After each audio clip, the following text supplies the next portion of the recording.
Secretary Weber, thank you so much for making time for us today. It's my pleasure always. Yeah. Good to see you. Good to see you too.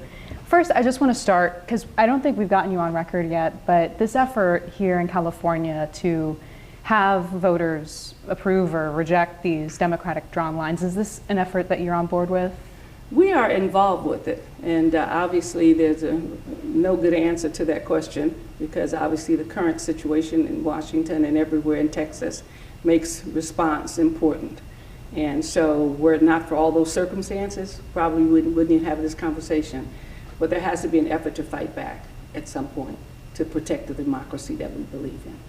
With that, I know there's been a lot of questions around how much the special election will cost. Any update on those figures? My staff has figures, and I think that the finance office is working with it. So rather than give numbers that aren't really verified by what we've collected from all the counties, we allow the Department of Finance to give us those answers. This is a process that came together so quickly. I understand you had to reach out to elections officials across the state, and that's ultimately what has taken some time. Is that right? That's true. We respect each one of our counties, and they're all very different. And so if they're going to do something special like this, LA is very different than Butte County and other counties, and in terms of size, but also in terms of the responses they have and the resources they have to do such an activity. So we have asked them, as we've asked always when we have something special like this, to give us some data, some information, and they do a very good job of doing it. And then we have to go through it ourselves, and we have to go through the Department of Finance, and eventually we tell you. Yeah. Okay, and I don't expect you to weigh in necessarily on the lawsuit that was filed today, but again, back to the timeline and how a lot of this is coming together quickly. Does this lawsuit, and if the Supreme Court ends up considering it, does that create further challenges for your office to get this done by November 4th, or how does that play into all this? You know, the courts have been so unusual, and everything else has been so unusual, that it's hard to predict what they're going to do. Back in the day, during the 1965 Voters' Rights Act and the Brown versus Board of Education, I could probably tell you what the Supreme Court was thinking about. It's hard to tell what they think now. Yeah. In terms of the California Supreme Court, though, same thing? California Supreme Court would be fine, but then we know it's going to have to go somewhere else, and it'll go on and on. We're in a very litigious environment where everybody files a lawsuit, everybody has an appeal, everyone has an argument.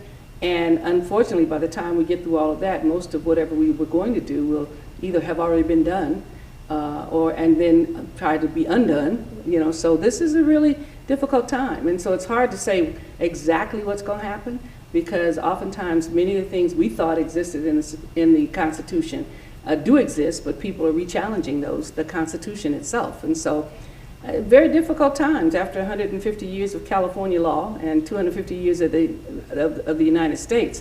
Everything is in conflict at this point and up for grabs. And so we are praying that the Constitution holds fast. So would it be tough with that? I mean, would it be tough to guarantee a November 4th special election? I'm guaranteeing it to the extent that the legislature has guaranteed it.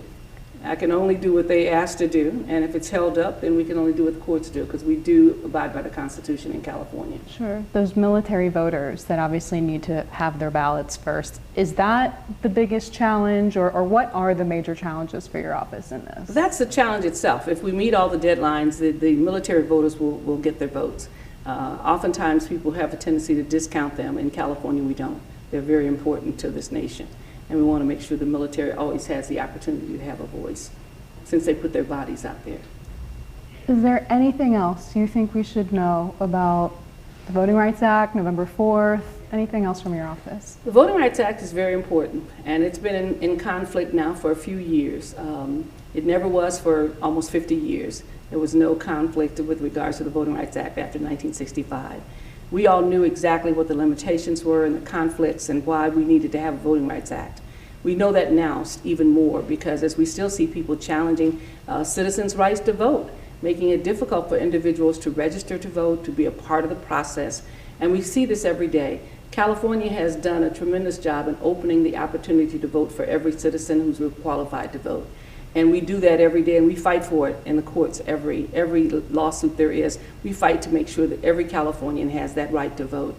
And coming out of the South and being in an era when that was not always guaranteed, I know how important it is, and that's why we fight so hard in California to make sure all Californians who are citizens have a right to vote in California, and that their votes are counted and that they're respected. Secretary Rohr, that's all I have. Thank you so much. Thank you.